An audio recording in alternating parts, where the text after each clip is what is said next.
Thank you for watching, and for a full transcript, visit www.funforthedisabled.com. We hope you enjoy!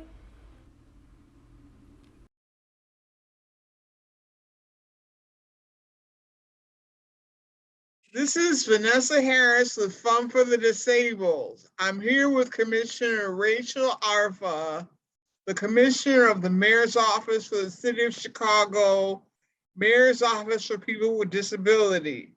Hello, Commissioner Arfa. Commissioner Rachel Arfa serves as the City of Chicago Commissioner of the Mayor's Office for People with Disabilities, or MOPD. Commissioner Arfa was appointed commissioner by Mayor Lori Lightfoot in July of 2020. Commissioner Arfa is the first deaf commissioner of MOPD and the highest ranking deaf person to serve in a city government leadership role anywhere. That is so impressive. So, Commissioner Arfa, can we talk about your background a little bit? Can you talk about your hearing loss? My dad took me to the doctor when I was 9 months old, and he's I think that she could hear. I think there's something wrong. And the doctor's nah, she's fine.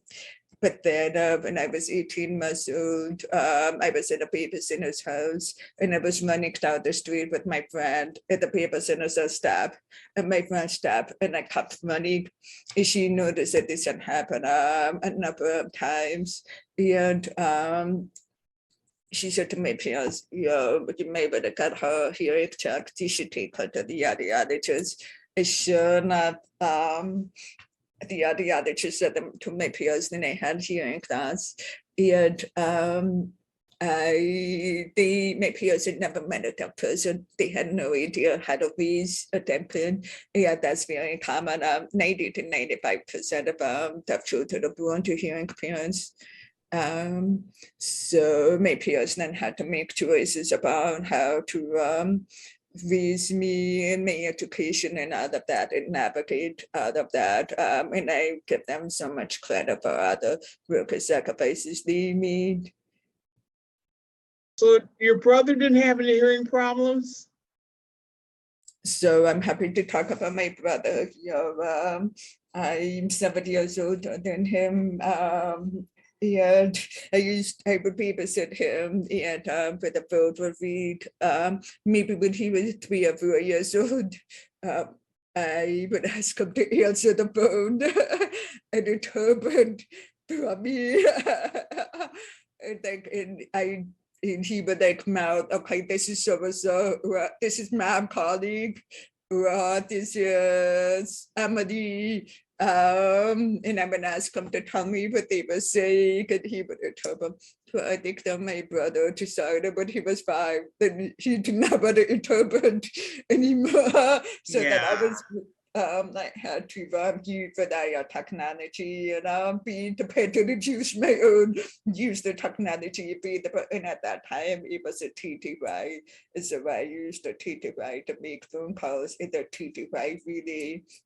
So I would say one thing about my brother is that he has perfect hearing. He can cut in my car within 10 seconds. He would know if there's something or some other problem. He could diagnose it in 10 seconds flat, which is the opposite of my ability to hear what's happening in my car. So I would say though that I have a very good brother, and I would have liked for him to interpret for me a little bit more, but I couldn't.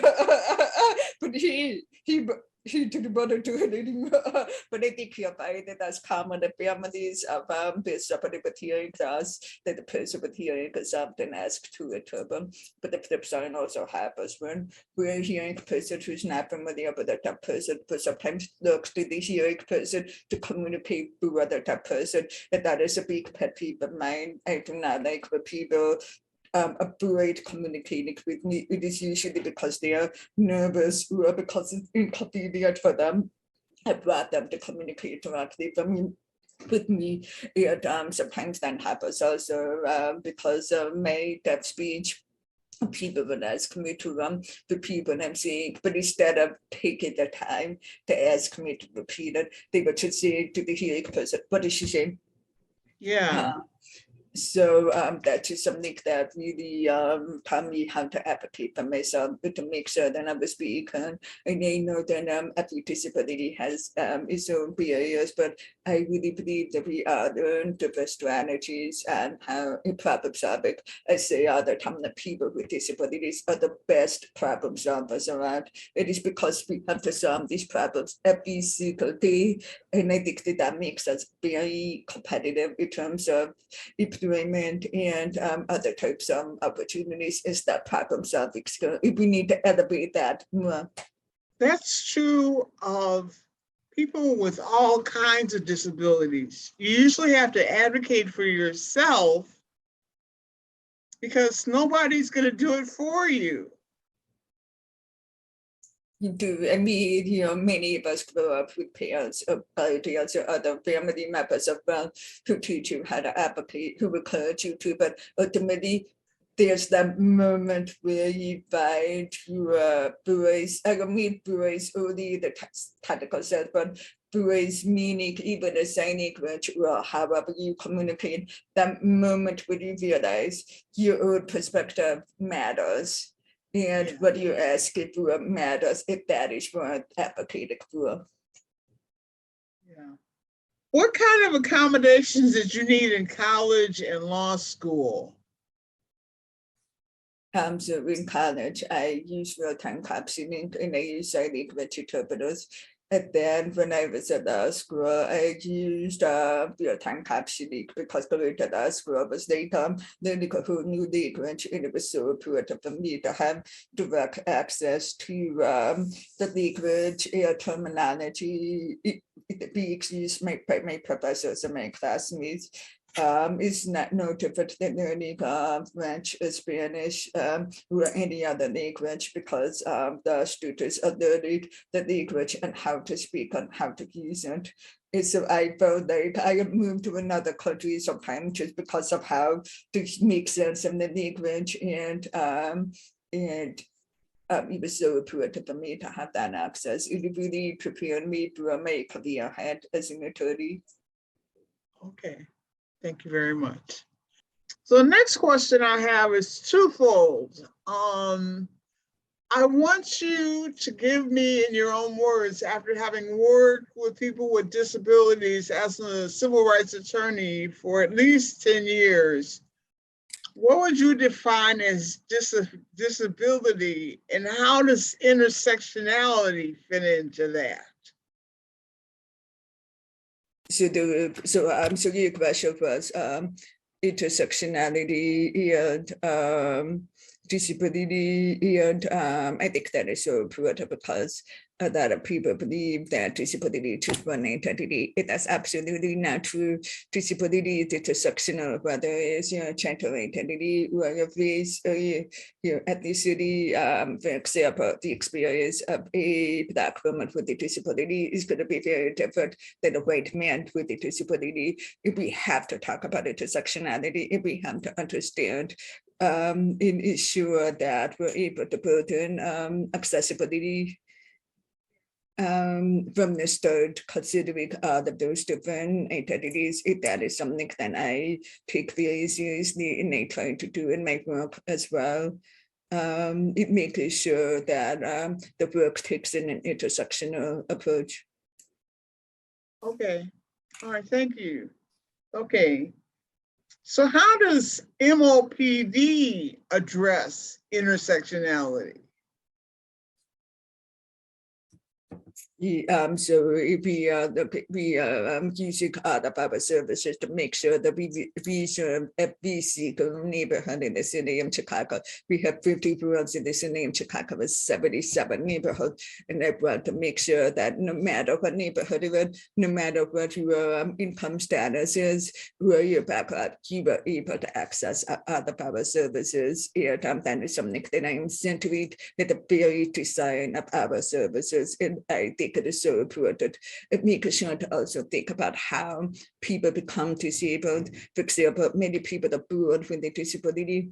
Many people acquire disability, and that there are people who become disabled as a result of community violence. And I want to make sure that it includes there are people who have visible disabilities, the people who have invisible disabilities, and whatever it is you are part of Chicago disability community, and I want to make sure that every single person can access our services and the support that we have here in that it is something so important to me. Okay. Okay. So what is your role as the commissioner of the mayor's office for people with disabilities? What are your responsibilities? So thank you so much for asking. So as you said before, I was appointed into this role by me on July of 2020, which means I started this role in the middle of the pandemic. So, and I think that I've learned a lot of lessons from coming to this role during the pandemic. I'm happy to share with you the many services that MOPD provides. So for example, we have an information referral unit that provides information and help people with disabilities access services. If they will share information about, for example, if you are a person with a disability, if you need access to food, we have a partnership with Meals at Wheels, which can bring meals to your home if it's difficult to go food shopping, for example. We also have our personal assistance program where you can get up to 6 hours of assistance a week from a personal assistant. This is similar to the program that the state of Illinois has, but sometimes people may not qualify for those hours who will be able to access those services. So we can provide a personal assistant that provides up to 6 hours of work. Assistance in your home. For example, if you need help cleaning a home, doing some errands, going food shopping, preparing food, helping you with budgeting, and anything else that you need. It's so important that people with disabilities be able to live independently in the community, and sometimes that just takes some additional supports. If that's what we are able to provide that. The Mayor's Office for People with Disabilities also has a home modification program, which helps to make your home accessible to for somebody with a disability. For example, if you have trouble getting into your house, if there is, then we a program called Evaluate a Home to see if ramp could be added to your home so that you are able to get in and out of your home. This program can help to make your bathroom accessible, for example, by adding grab bars, or they may be able to make your shower accessible by moving a tub, converting it into a walk-in shower, or in this case, a roller shower. However, the modification is that you need, so people may need their kitchen to be made accessible, so that it's easier to access the use out of those items. So a home modification provides that.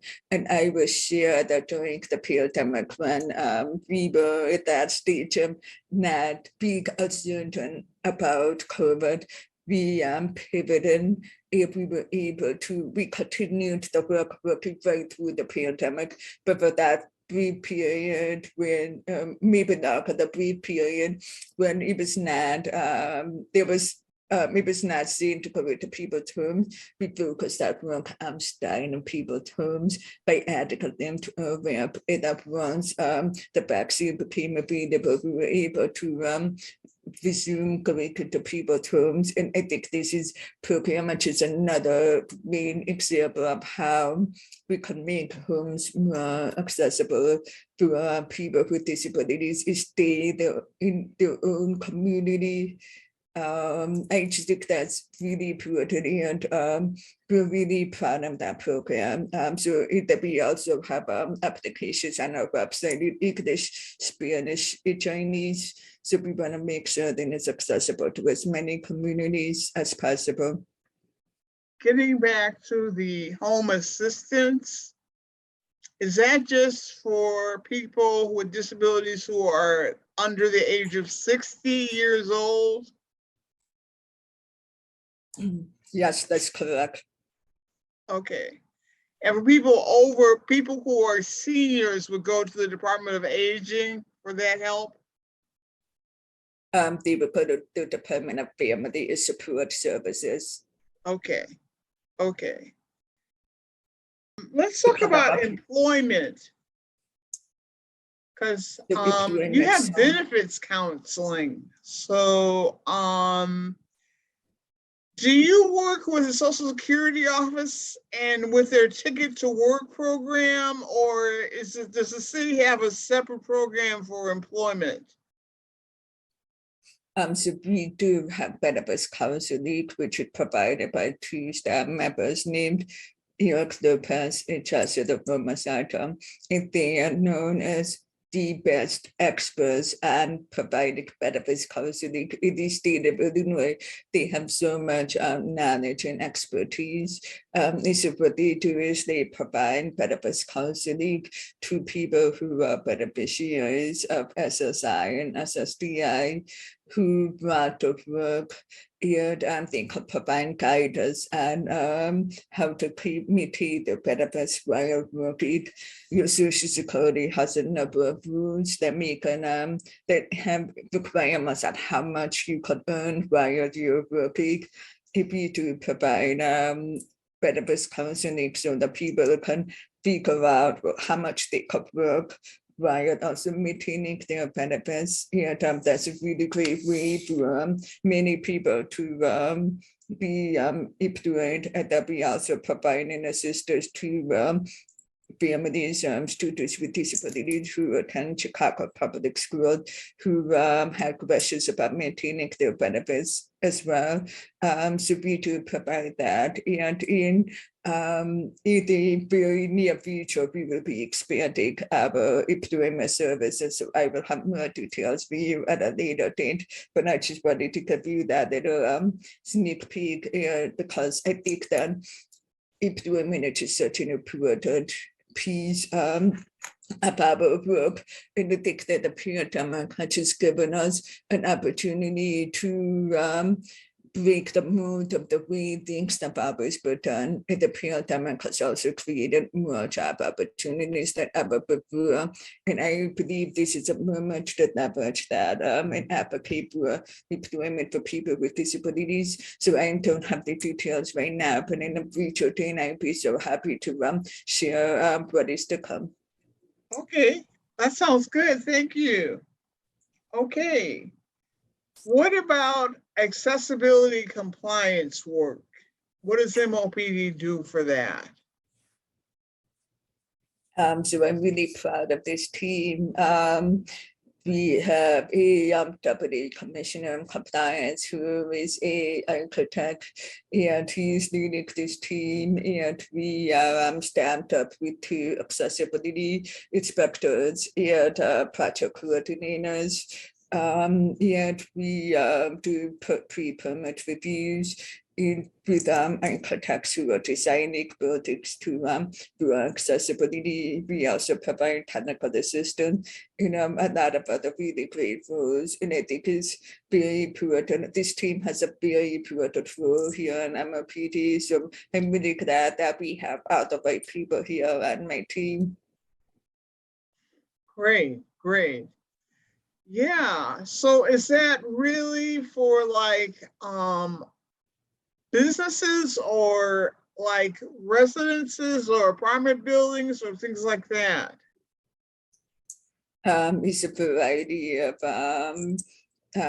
people who call, but if someone has a question, they're welcome to call us if we can help best direct them, help them find the guidance they need, but we do provide, and that we work very closely with many other departments here at the city, and then we also work with architects who are coming to us for the pre-permit review process. So it's been a really good resource to have here at the city. Okay. Okay. What about MOPD's policy work? So we have a policy unit where we review other different policies and advocate for ways for disability to be a part of that. But really that's one of it comes out of our work. We're always looking to the ways to that we can provide accessibility, and I'll tell you about something that I'm really excited about. So that's the I worked with me and I want to launch a brand new program called Accessibility Officer, where I've reached out to every single department in the city and I asked them to name an accessibility officer. That person is between to be a great person for their department and accessibility.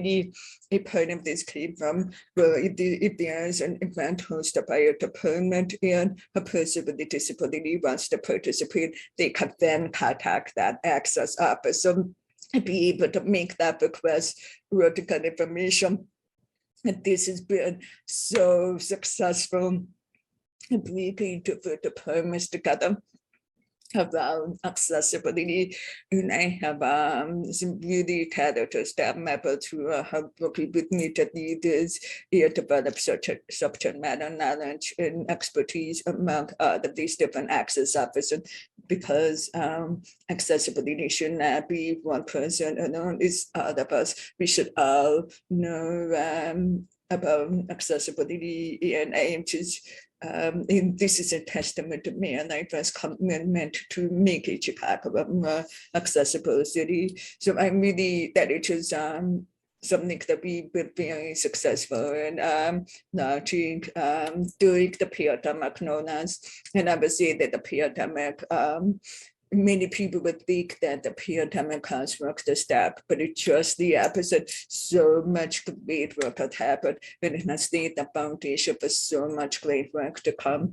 So it's been such an exciting time to be here at the city, and I know that when I come into work every single day, I work hard to make sure that every day mattered, and it absolutely does.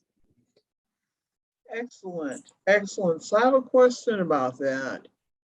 So if it's for every department, so does that mean that the number of people with disabilities who are business owners, has that increased any, do you know? So the city of Chicago has a business enterprise for people with disabilities credential that anybody can sign up for.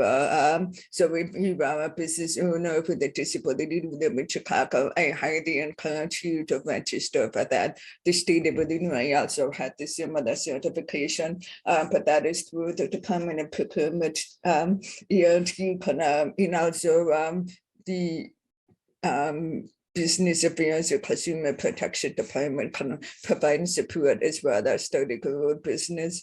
So that's something that we would love to see more business owners with disabilities fill out the certification so that we can track that, especially if there are any new businesses that have been created. I encourage anyone listening to Project today to check that out. Okay. Okay. All right.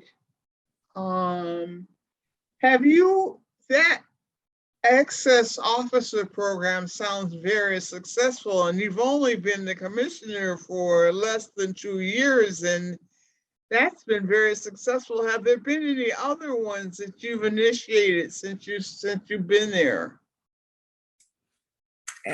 Yes. So another initiative that I worked together with the Department of Human Resources and Chief Equity Officer Michael Miller is we created a disability employee resource group. So if anybody watching today is not familiar, an employee resource group is a great way in any organization to bring together employees with disabilities. It's meant for anybody that shares the same ability group identity, for example, for women who have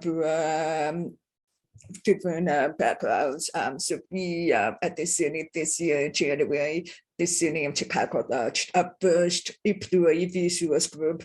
We brought together employees with disabilities. We have a great video on social media about that and about why is supported the field that could be to hold the work. Why we want to create an environment where that is encouraged, whatever your identity is. And in this case, we are focusing on disability and your reclaiming then passes the identity around disability. I think it is so important to be a role model, but also to represent disability, show that it's an identity to be proud of. There's a whole community that wants you to succeed. It wants to make sure you're connected to any of the resources. So we have a group about members of the Disability Employee Resource Group. I'm so honored to serve as the executive sponsor. And I'm the nice thing about leadership is it's never just about what you do. It's also about what you build, what leadership opportunities you build for others to value, to grow. And nothing more than encouraging other people to grow and develop their own leadership skill. And I think it's so important. I will share another initiative too at that line, and that's about mentoring. But I think about my own career. I think about other mentors that I've had, and mentors really other words that encourage you to gravitate to new opportunities. Mentors encourage you to step out of a comfort zone. For example, if you are someone who has stayed in the same job for a long time, and if you're reading about going to a different field, a mentor will push you out of that comfort zone. He'll say, this is an opportunity you should try for. They will support you. A mentor could provide guidance or help you problem solve around solution. So this year we piloted a mentoring program in partnership with Aspire Chicago, which is an organization that serves people with disabilities, including people with intellectual developmental disabilities, and Microsoft in MOPD coordinated this, and we are able to thank both of these partners because they have been such a huge help in making this successful. And so they were a mentor from Microsoft was matched with a mentee who is an average someone in their early 20s who may be interested in a career in the tech sector or another career. And this is so important because we want to open up those pathways. And already we have seen how much enthusiasm there is among the mentors and the mentees because they've already passed the number of minimum meeting times if they are in regular contact. And this is something that I think is so important. And I like doing my commitment to doing this is a thank you to every mentor in my past who ever spent time with me. You're editing or reviewing my cover letter or setting me a job opportunity or to pushing me out of my comfort zone. So I really think so much about that. And other my mentors who may be participating today, thank you so much. I got here because so much support in mentors. So out of that is worth their times. So that's another initiative that I'm very proud of here at the city. All right. That's great. Did you initiate the drug and alcohol education program for deaf students? So that is with the program that is with the Mayor's Office of People with Disabilities for approximately the last 20 years. Oh, really?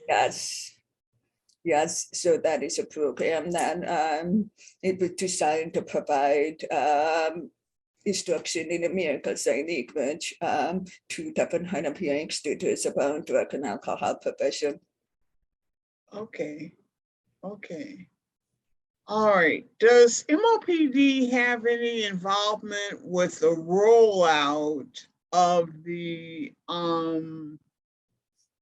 Community Engagement and Support Services Act that was promulgated by the state of Illinois last year? You know, CESA. Does MOPD have any play in that? I know that there are many other partners statewide who are involved in that work. So I know that there are many other partners who are involved with those efforts. Does MOPD have any plans for celebrating the 80th anniversary coming up in July? Thank you so much. I think that the 80th anniversary is so important. It's on July 26th. So this year we will be celebrating the 32nd anniversary of the 80th. I used to track the 80th anniversary by when it was the 18th year. I would say the 80th was old enough to vote, which, by the way, I think is so important. And then the 80th was old enough to drink, and then at 30. 25, the 80 is old enough to wear to car.